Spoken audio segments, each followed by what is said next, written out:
Hello my Jovians, welcome back to yet another cultural comparison of makeup video with me, Mr. Jovita George. Thank you so much for all the love and support that you guys have been giving me for this series. You guys requested for a Japanese makeup, Russian makeup, and we are gonna put it together because something that I noticed is that both Japanese and Russian girls, they like to make themselves look like beautiful dolls. But obviously on the Russian side we have Russian doll, and on the Japanese side we have kind of like a Japanese doll. Obviously that's not what everybody goes for.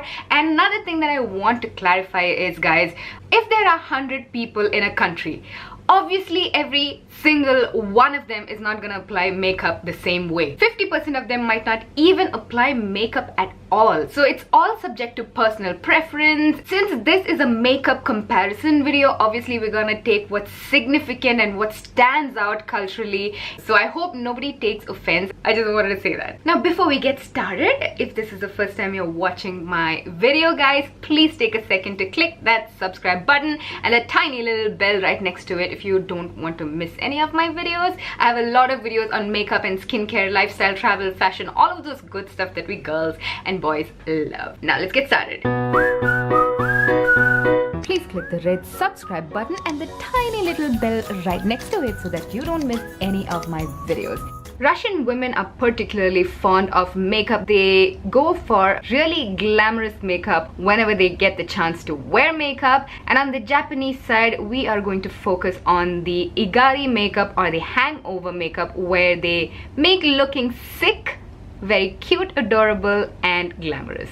When it comes to the face, the skin itself, both the culture is about their porcelain flawless complexion, and the Japanese especially love the super matte flawless look, and they usually go for a lot of BB powders, full coverage. So I have applied my foundation already. We're gonna have Japanese on this side and Russian on this side. Let's start off with the eyes because that's where all the drama happens. The eyebrows are relatively short and straightish on the Japanese side, with just a little bit of arch right on the outer edges of the eyebrows. The Russians love a very strong, bold, and arched brow. Sometimes they even overpluck it to kind of make it really arched and sharp. But that could be before the fame of internet tutorials, since we know that internet tutorials do inspire and influence a lot of youngsters. So probably fuller, more natural brows are in today. For the eyeshadow on the Japanese side, I'm just gonna take a nice orange blush and apply it all over the eyelid. The entire face on the Japanese side is going to be very peachy, very girly, very innocent and flushed.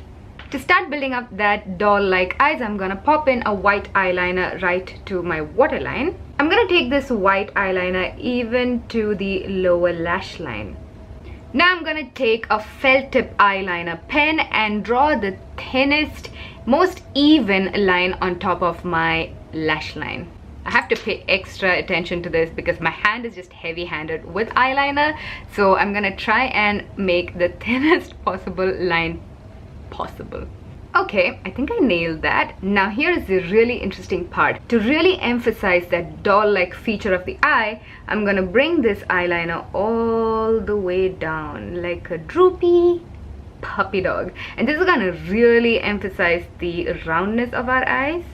And then I'm gonna take a gray eyeshadow and smoke out just the outer corner of the eye, just underneath that white eyeliner.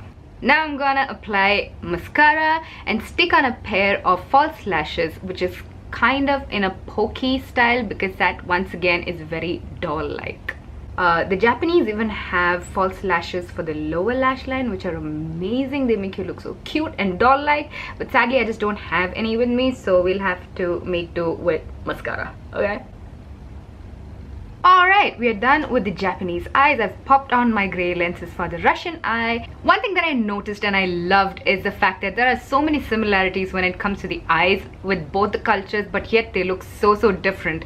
In the Russian side as well, it's all about emphasizing the eye, making it look larger and way more doll-like and dough-like. But maybe because of the difference in the eye shape and structure between both the cultures, the makeup ends up looking very different. different. Russian eyes is all about very smoked out, very cat shaped, like heavy eye makeup when they do it. I'm not saying everybody does it this way.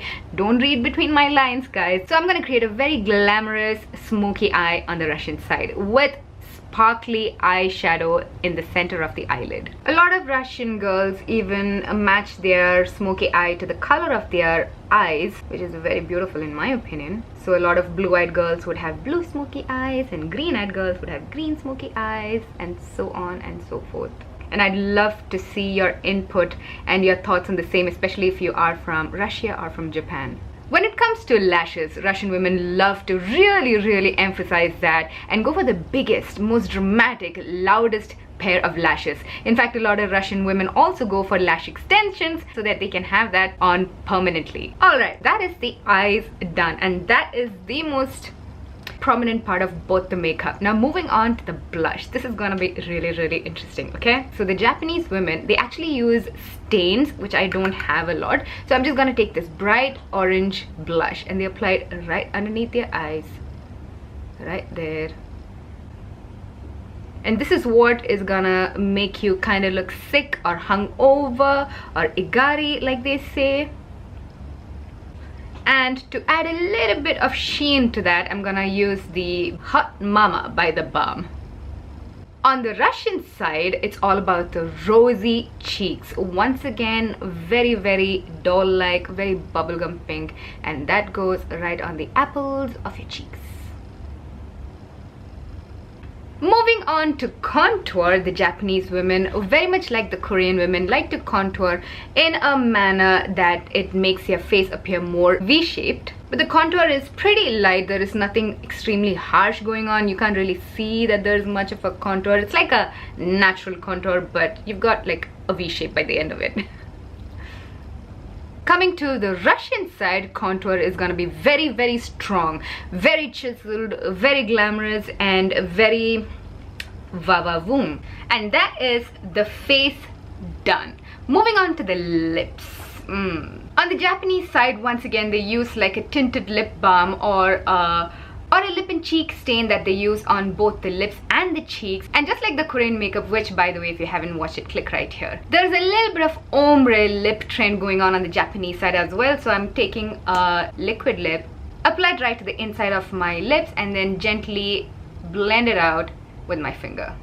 Whereas on the Russian side, it's about bright, bold lip colors, and today I'm gonna go for a nice red. And here we have the comparison, the full face of makeup done. Japanese on this side, Russian on this side, both very doll-like.